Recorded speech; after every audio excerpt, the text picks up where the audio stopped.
Handle धक धक धक धक की कहले से फटो धुआं फक फक फक फक आगा से मारबो हैंडल धक धक धक धक भागबे कि ना से फटो धुआं फक फक फक फक माइनस प्लस दोनों हो जाए तो से की कहले माइनस प्लस दोनों हो जाए तो से मुंह फोड़ देबो गोड़ी ऊपर के की ऊपर के गोड़ी ऊपर के इंजन तो हर हो जाए तो फेल तब नीचे से जूतो जनरेटर के तेल गोड़ी ऊपर के इंजन तो हो जाए तो फेल तब नीचे से जूतो जनरेटर के तेल। चल हट बजर खसुआ। अभी आप सुन रहे हैं तेलवाई से माँ दुर्गा म्यूजिक की प्रस्तुति। पहले नाचे तो नाच के दिखावे नहीं तो मार देबो पंप इतना सस्ता है ऊपर से नीचे तो हर दोनों खेलवा ना कोडे लगता जंप गे देख छोरा ज्यादा नहीं बोल ना तो मुंह फोड़ देबो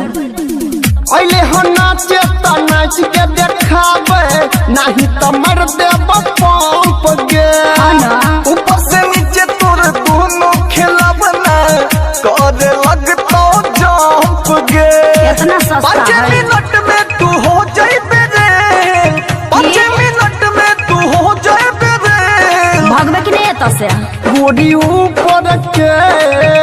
सटा कहीं के गोड़ी ऊपर के इंजन तो हर हो जाए तो फेल तब नीचे से जूता जनरेटर के तेल गोड़ी ऊपर के इंजन तो हो जाए तो फेल तब नीचे से जूता जनरेटर के तेल भागबे कि नहीं लफुआ कहीं के।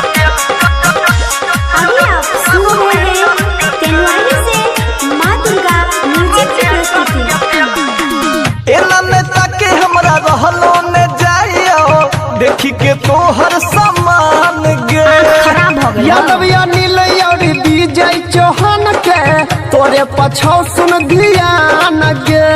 देख बेसी हटपट नहीं बोल एना नेता के हमरा रहलो ने जाइया देखी के तोहर सामान हम गे की करियो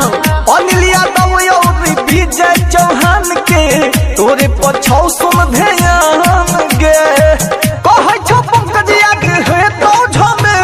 ना कहै छो पंकज आगे है तो झमे दम छ तो या नहीं मुंह नोच गोड़ी देबो ऊपर के पागल कहीं के गोड़ी ऊपर के इंजन तोर हो जाए तो फेल काहे? नीचे से जूतो जनरेटर के तेल गोड़ी ऊपर के इंजन तो हर हो जाए तो फेल तब नीचे से जूतो जनरेटर के तेल भागबे कि नहीं मुझौसा कहीं के।